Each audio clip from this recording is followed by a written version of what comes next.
So we're kind of finishing up the stuff about finite fields. So the last thing we had, we were talking about was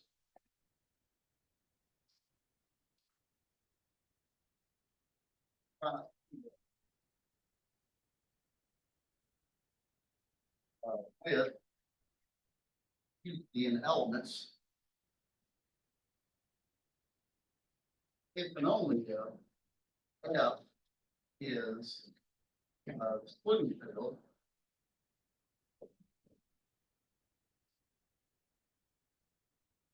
of x to the p to the n minus x over z.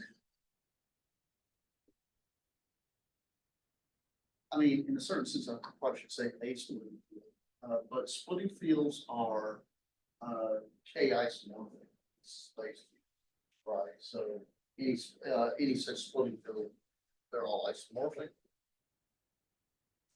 We showed this last time by assuming this, then we showed that every element in this field was root of this equation, and we know that splitting fields exist. So polynomials, we got to field elements this way. So this gives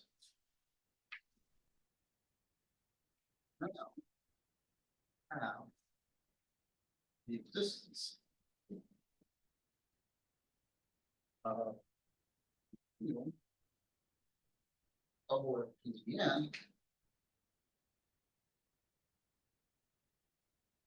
for all P prime in finite numbers. What's more,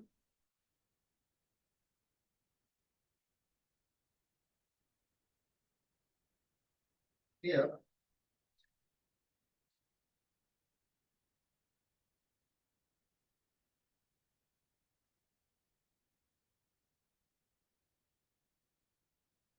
any two fields exactly PTN elements are isomorphic because they're both splitting field of that particular polynomial, and so isomorphic over the base field. Last time we had an example, maybe I'll kind of jiggle our brains a little bit. I think I looked at the field of 9 elements, and then we started to look at the field for 8 elements.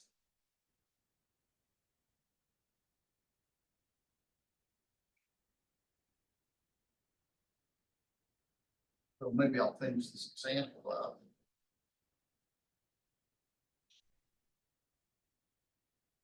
This is X.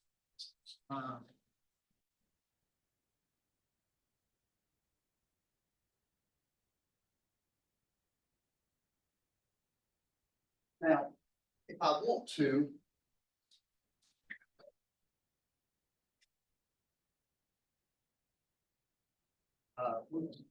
I will look at decomposing this, but the first thing I'm going to do is I'm going to look at what are polynomials over Z2 or degree 3. There should be 8 of them, right? Because you've got 2 choices for the quadratic linear constant term. There's one of them.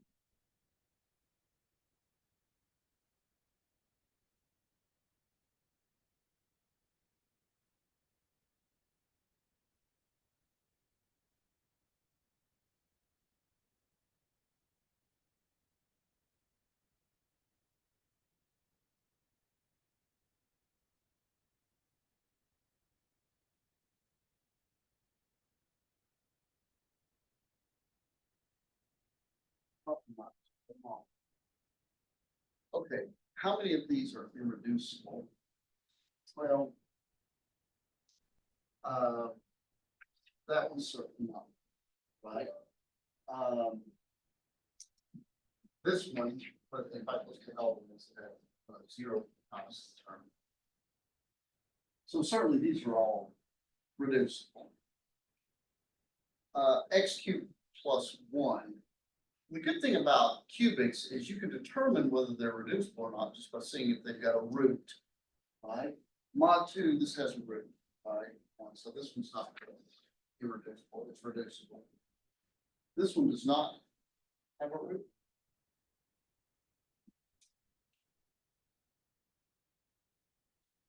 This one does not have a root. And this one does. Maybe one to this one.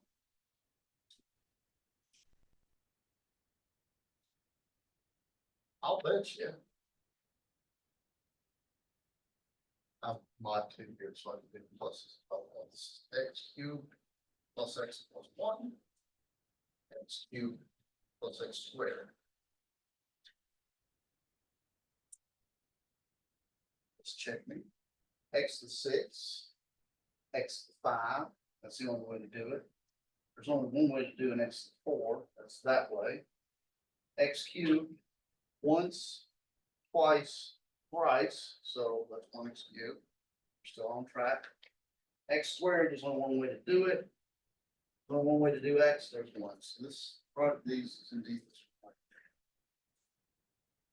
one. These roots reflect the two in the base field, 0 and 1. And these generate 6 more roots. And they're the elements that are left over in the field border A. Notice that there is no intermediate extension because field border A is a degree 3 extension of field 2 elements. Like I said, just for fun, go home and try 64, right? Because that's 2 to the 6th power, and 6, that'll have some interesting intermediate extensions, right? Because that's a 6-degree extension of Z2, so that's 64 elements. It should have an intermediate cubic and intermediate quadratic, and it'll be this big awful thing. See, every element in all those intermediate extensions, you will see their minimal polynomials show up in this factorization, just like we saw here. This minimal polynomial for 0, minimal polynomial for 1, minimal polynomial for 3 of the elements in the field border A that are not the base field, and there's the 3 others. So here is an interesting corollary, which I don't think is obvious. So let me ask you this, just from first principles. If I walk up to you on the street and I give you, say, I don't know, it could be any prime, but we'll say the field of 2 elements.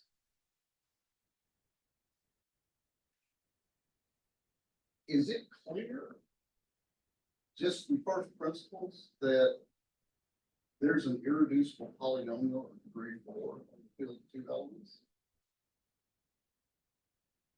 And I can go, or how about this? How about a field of 17 elements? Is there an irreducible polynomial, degree 3, over the field of 17 elements? I don't think it's clear from the first one, right? Or you could even go up further than that. How about, what if I give you the field of 16 elements? Is there an irreducible polynomial, degree 3 after that? The answer is yes. So let me give you this corollary.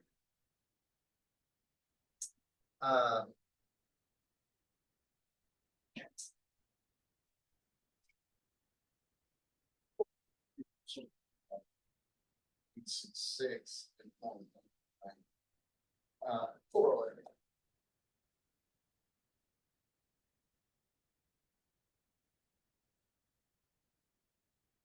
Let F be a finite field and N a natural number.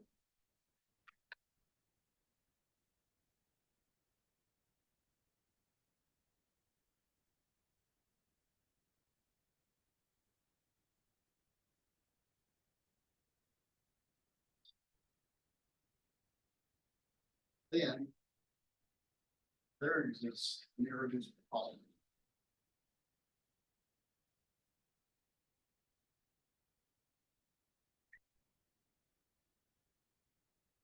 Yeah.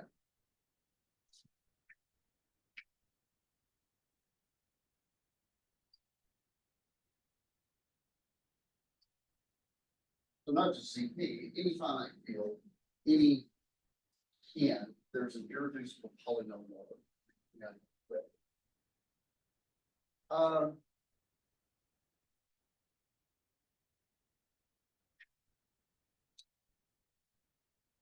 But this is an interesting theorem because, for example, this theorem does not hold with complex numbers. Doesn't hold with real numbers either, right? Because the only irreducibles over the reals are degrees 1 and 2.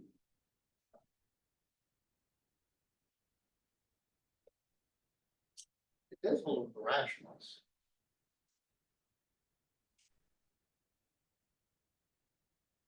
I think about why that's true.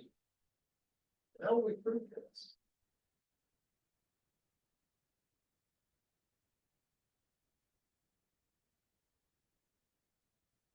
Suppose.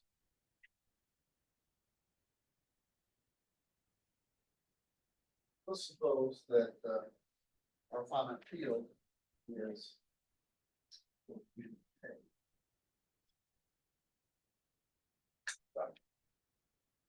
consider now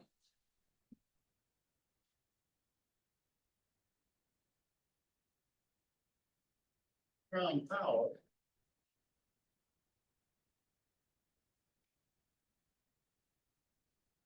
again. We know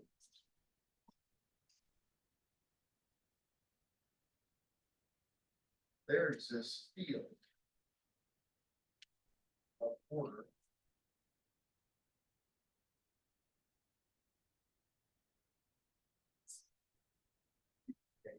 great. Notice that say L of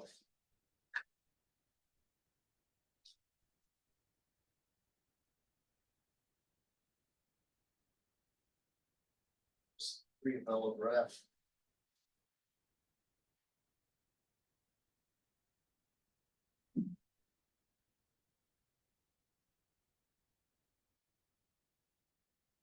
Think of it this way, L, the number of elements in L, it has to be what, n copies of F, or it has to be whatever the degree number of copies of F as a vector space, right? And this n is exactly what you need, right? Right. So the degree of L over F is n. So what do we know? We know L is algebraic, blah, blah, blah. How do we know there's an irreducible polynomial? Exactly a degree n.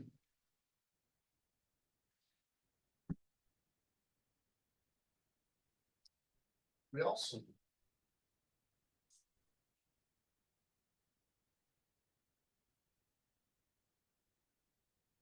L is simplest.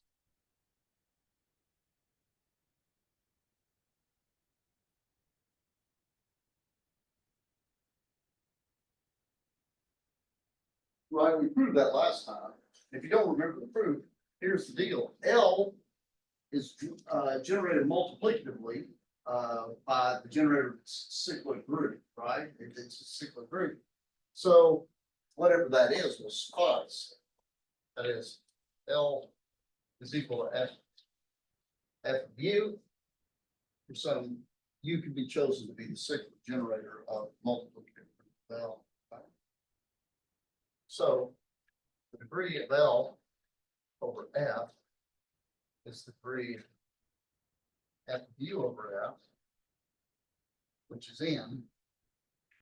So U is a root of a minimal polynomial over F of degree n. That's a wonderful existence, right? I know it has to be there. There's your polynomial. And you know,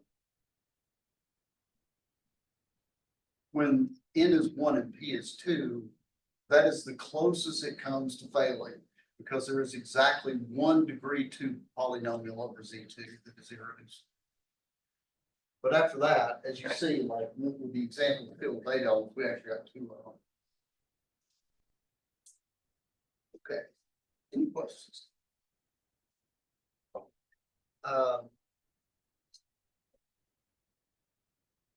So this is just, I'm gonna write this theorem down just to kind of, it's bookkeeping really.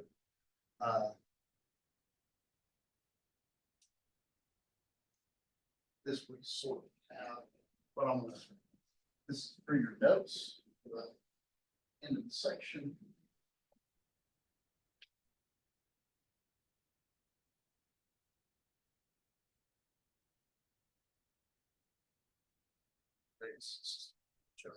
If K is a finite field and F is a finite extension of degree n,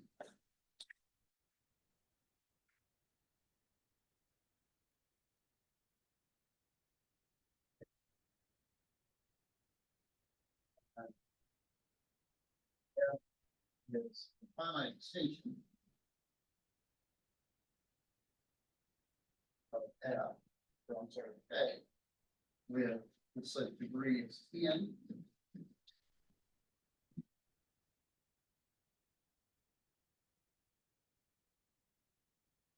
Then F is Galois over K. F is finite Galois over K.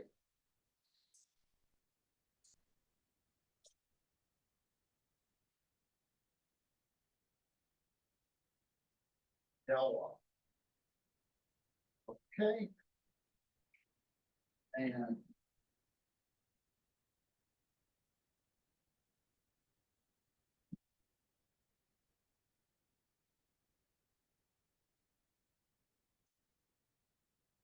in fact, the Galois group uh,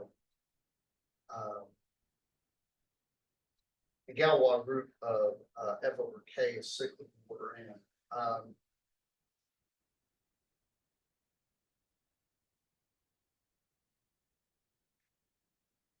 So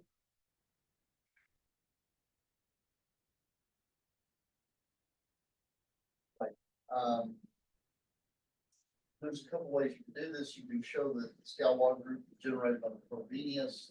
We also actually knew this really when the base field was C mod P, because that's a splitting field.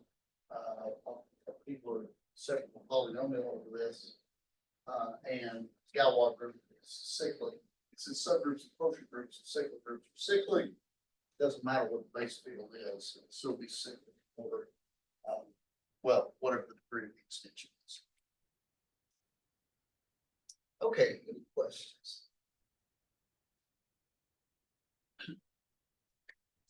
Okay, I'm going to talk briefly. We're going to kind of do a little bit of sort of hodgepodge. We're finishing up field theory. I want to talk first about cyclic, cyclotomic, and radical extensions. These are kind of special extensions where, in particular, the Galois group, well, for cyclic and cyclotomic extensions, you get good behavior. The Galois group say some things. You're going to see some familiar things because we're going to talk about norms and traces, which you've probably seen at the beginning of algebra. One of the standard things is that everybody encountered this exercise that you, when you first take an algebra course and you do something like prove that Z adjoined to the square root of -5 doesn't have unique factorization. There's some kind of norm argument for this. This is kind of an old chestnut, right? We're going to see this in a slightly more generality.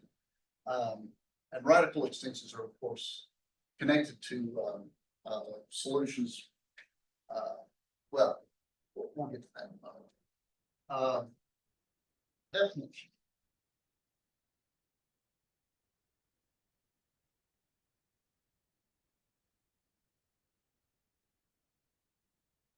Let's let F over K finite. So here I'm back to just any old field.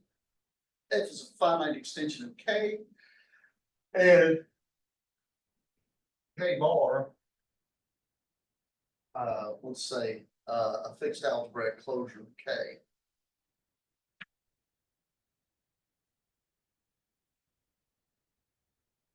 I want to bring that.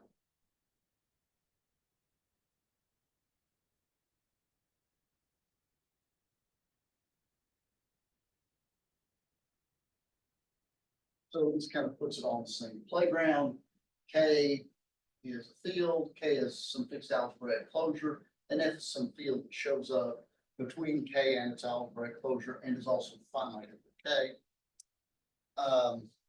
If we have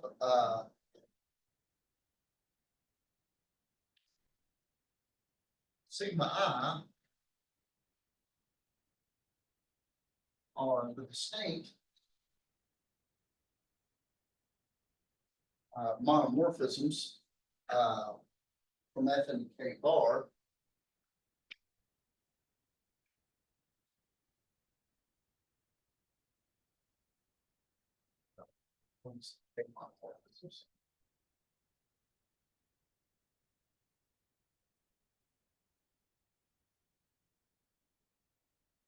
K bar, then we define the norm. By the way, so we have these monomorphisms from F and K bar. One of them I suspect is the identity, right? Because we're assuming that is contained in K bar. So one of the monomorphisms is identity. I don't know if it's only found in many of them.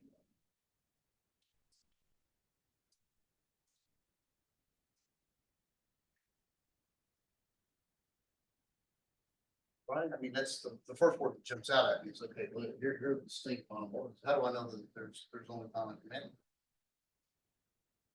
Okay, good.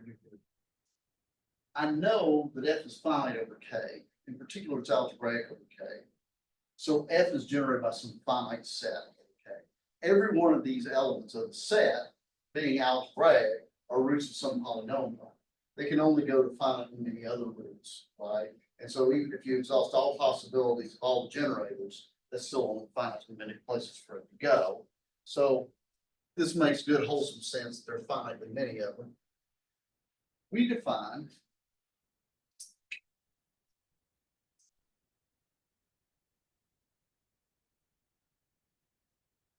I guess the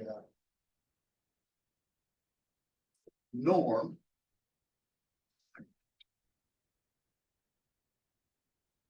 of U and F in the following way.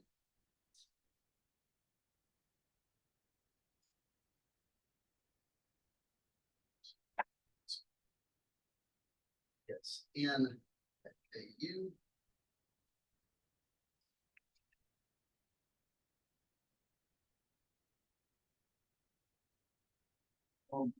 A is the product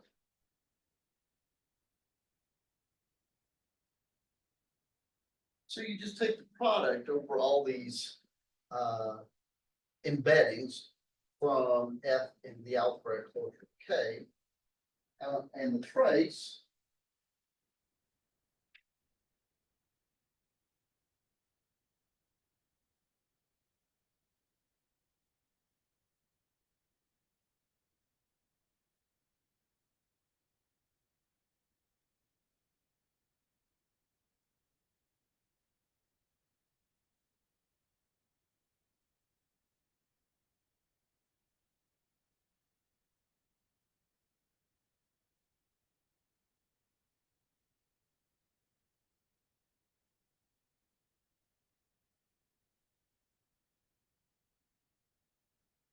time norm and the trace. This is basically the norm is the product of conjugates.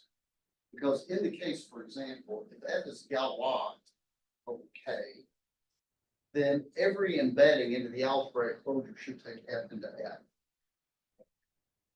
So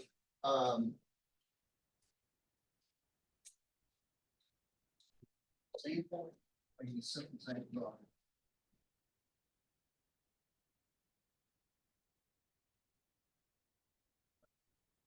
Well,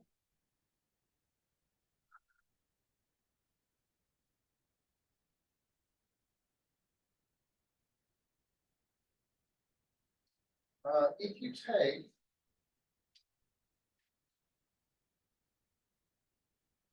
Well, the embeddings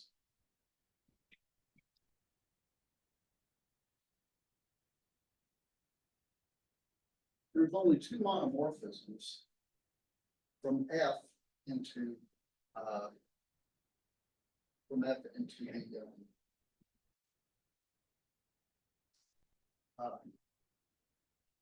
algebraic focus. One of them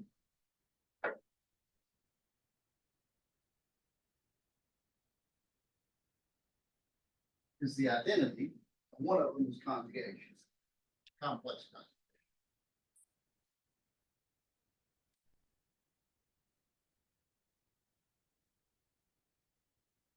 Okay. Right, because really, this is generated over Q by I. And so I is algebraic over this because the square is -1.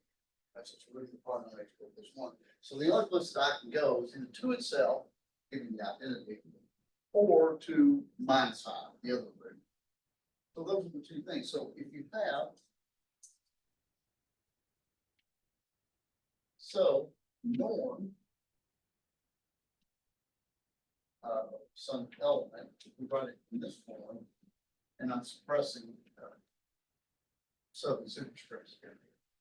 This is A plus I, or A plus BI, A minus BI, which is A squared plus B squared. Right? The trace is trace of A plus BI, which is A plus BI plus A minus BI, which is 2A. By the way, these numbers are familiar.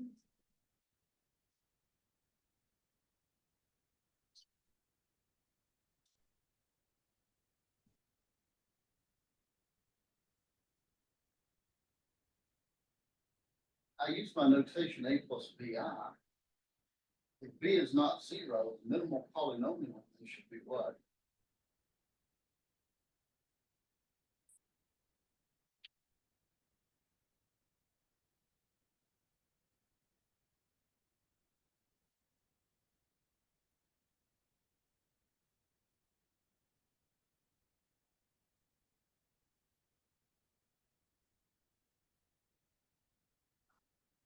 Notice trace basic appearance.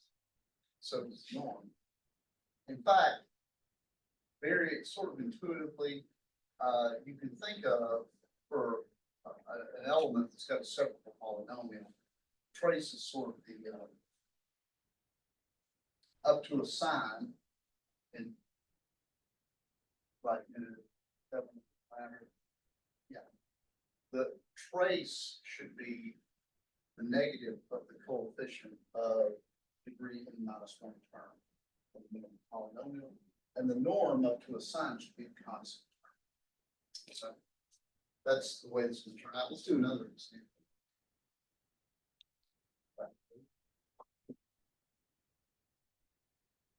We had this.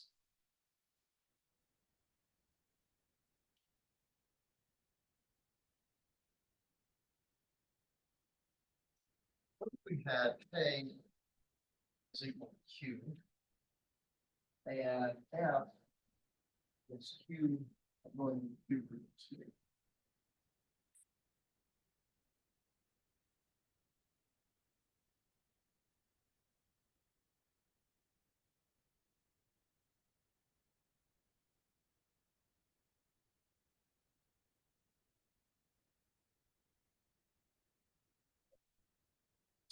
Um,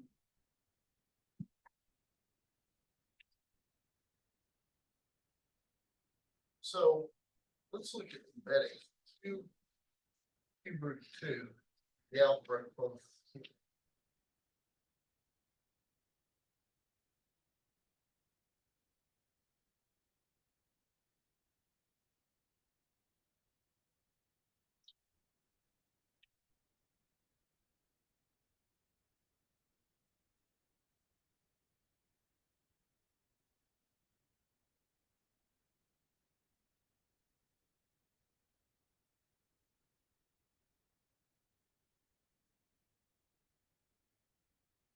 Right. This is what induces it, right?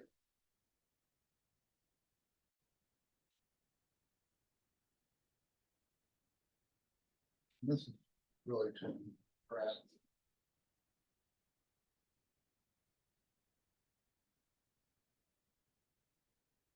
Suppose.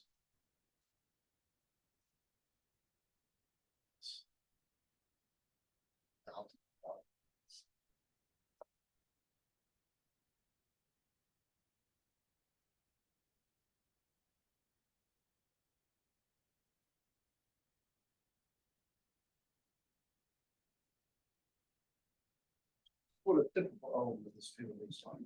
Okay. So, norm of U, actually, let's do the trace first. That might be a good one.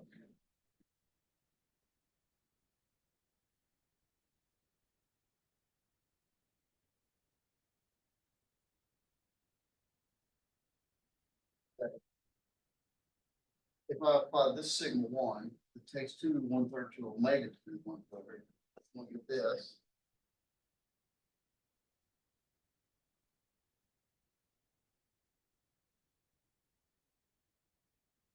And C times what? Well, if it takes 2 to the 1/3 here, it should take the square of 2 to the 1/3, 2 to 2/3, to the square of this. So that makes bar 2 to 2/3. Y'all remember that omega, remember that omega squared is omega bar, right? Omega's,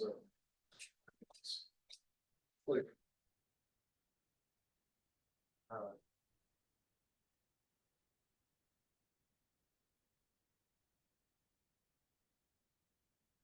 Squared plus omega plus 0, omega squared minus 1 minus omega, which is omega.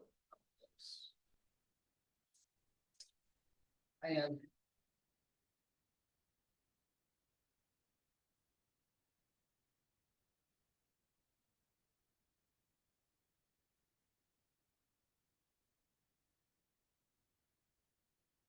now the trace works out real nice. I get 3A. I get B times 2 to the 1/3 times 1 plus omega bar, which is 0. And I get C 2 to the 2/3 times 1 plus omega bar plus omega, which is 0. So the traces. The norm is a little more regrettable.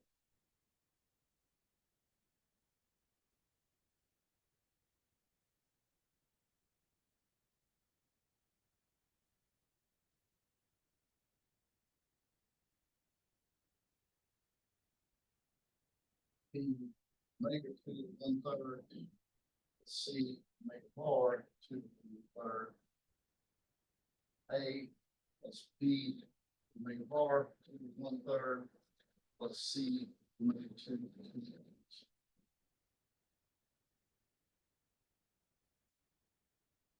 Yes, the best thing for me to do is bite the bullet, and I'm gonna multiply I'm gonna leave the left one alone. It doesn't have anything with real numbers in it.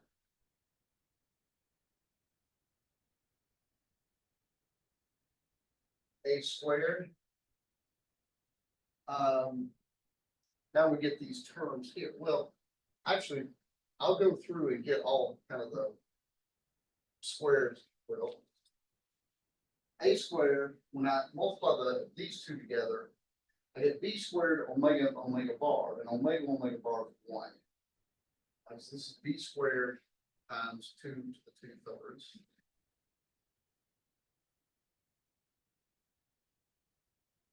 And I get C squared. I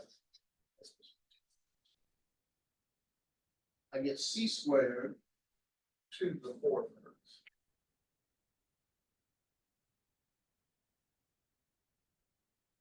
Right, this thing should bark out 9 terms, there's 3 of them. Now I have these kind of mixes here. Here's the next two. I get AB, well, AB to the 1/3 times omega plus omega bar.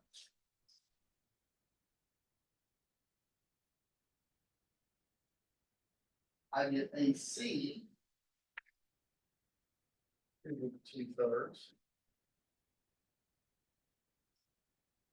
Then I get omega bar. And finally, I get BC. And the BC should just be a 2.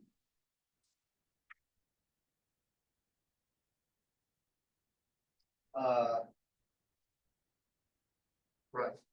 And then I get, yeah, so that should be omega squared plus omega. So it's omega plus omega bar again. I'll agree with that. 1, 2, 3, 5, 6, 7, 8, 9. So yeah, they're all there. Well, what's omega plus omega bar?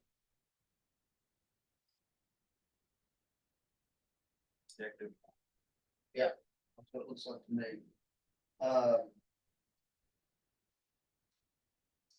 So this norm should be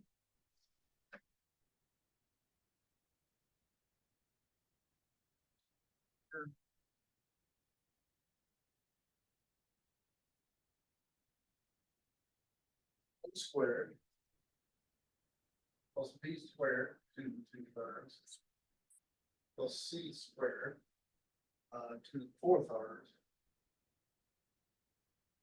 plus, well, minus AB to the 2/3. Or that's 1/3, that is. Minus AC to the 2/3 minus 2b.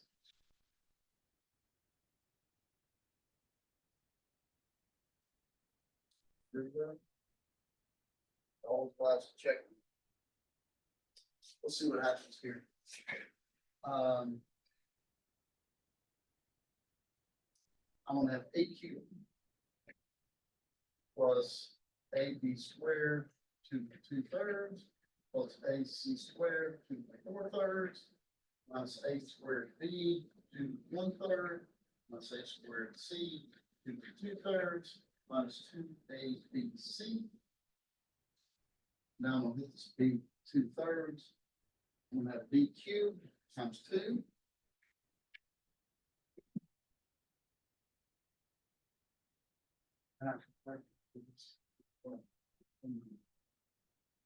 This is going to be A squared B 2 to the 1/3 2b cubed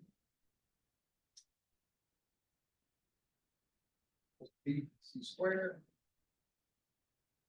2 to the 5/3 minus ab squared minus ab squared to the 2/3 minus abc times 2 minus 2b squared c to the 1/3. And finally, multiply everything by c to the 2/3, a squared c to the 2/3 plus b squared c 2 to the 4/3 plus c cubed times 4 minus ABC minus 2ABC minus AC squared 2 to the 4/3 and minus 2BC squared 2, yes.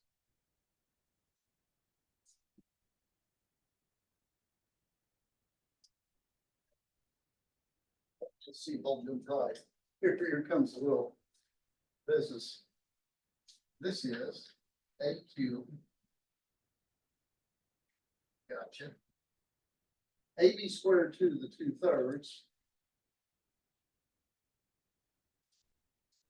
minus AB squared to the 2/3. AC squared to the 4/3 minus AC squared to the 4/3. A squared B minus A squared B to the 1/3 plus A squared B to the 1.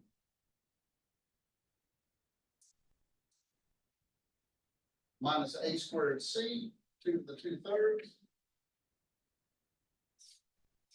A squared C to the 2/3. Like B squared C. There you go. This is actually B squared C to the 4/3. Right? Just like this one.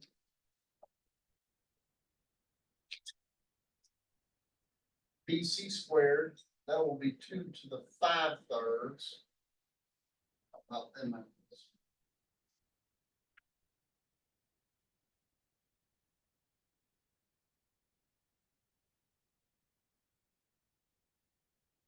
I haven't seen so many things fall since Jonestown. So this is going to be plus B Q 4 CQ. Gotcha. Gotcha. And now I've got a few stragglers here. Minus 2 ABC, 2 ABC, 2 ABC. I think I've covered everything.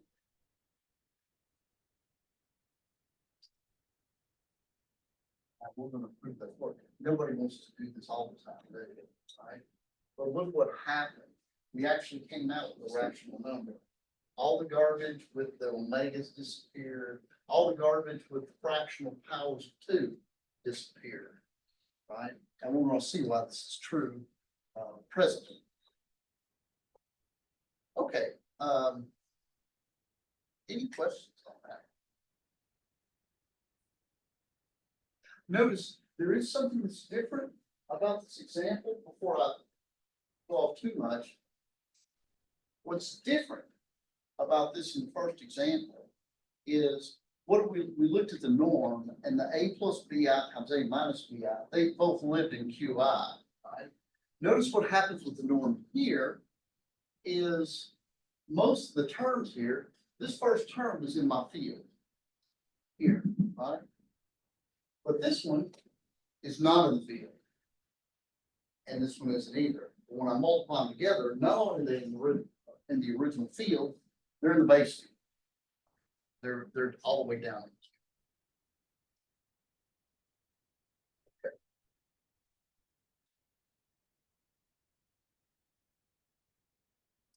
So let me keep following here.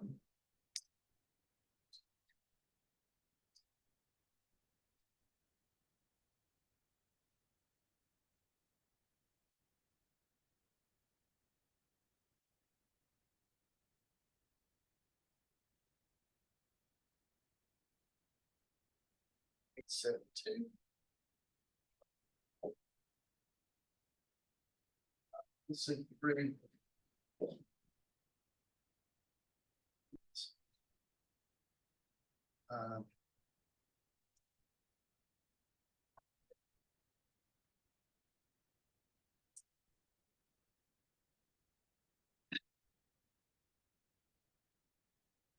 suppose find an extension and U and V are in F.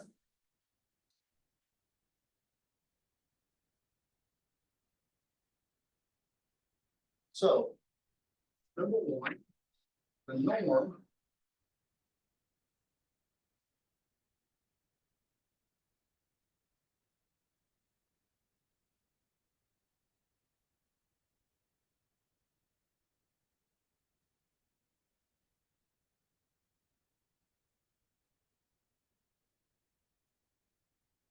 multiplicative. 2.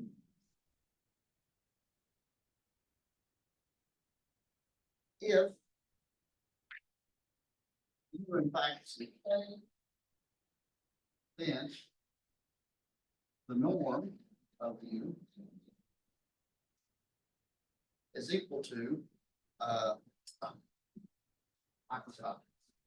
Here, I'm writing this up.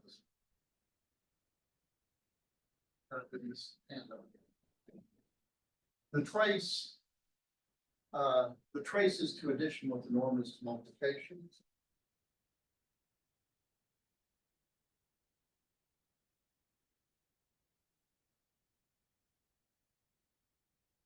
U is in K, then the norm,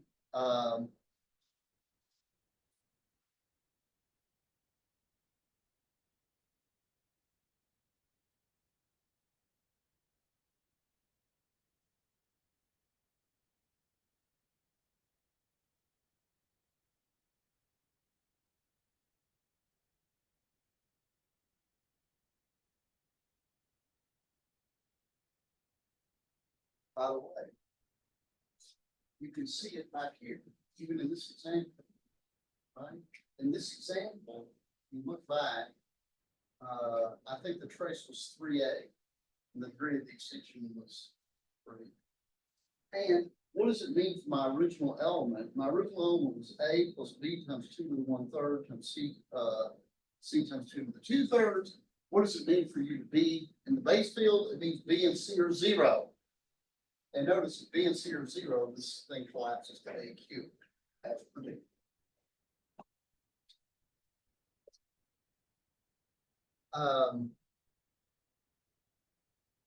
Three, this was the end result of our computations. Both the norm and the trace are elements of the base field.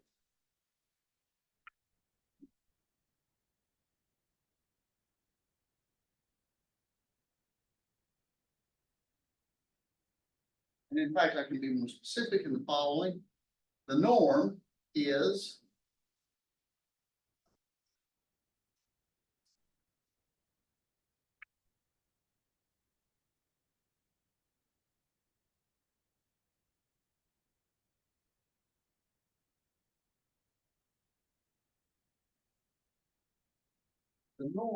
minus 1 to the m A0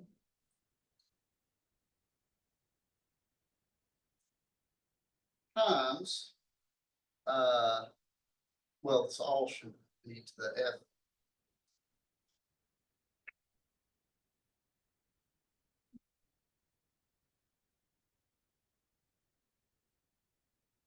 Where, oh, we're doing the trace first.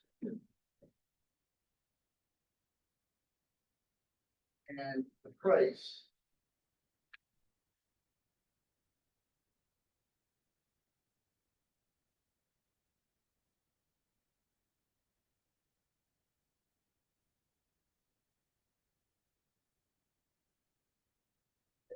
is 1. These are, of course, both elements of K. When I tell you what A0 and AN minus 1 is, where F of X minimal F of X KX for U is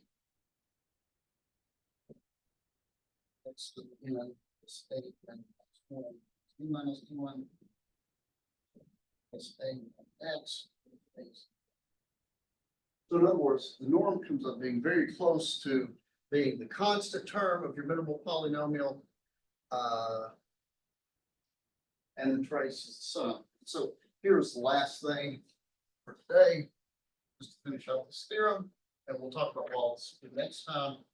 If you have an intermediate field, the trace is additive and the norm is, well, no, I mean to say they compose well. The norm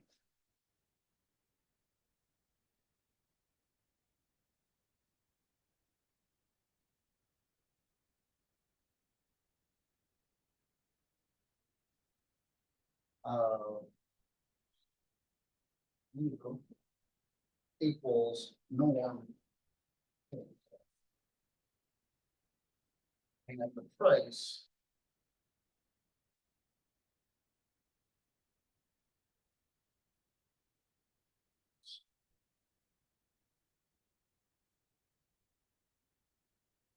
So in other words, behaves well with intermediate extensions.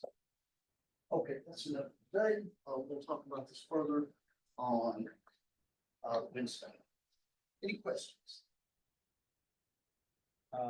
In 3, you have -1 to the m. What is m there? Oh, thank you. I forgot to say what it was.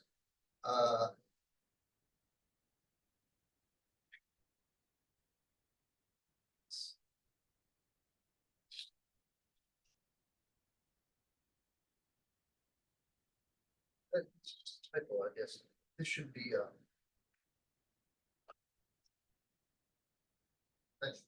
thank you.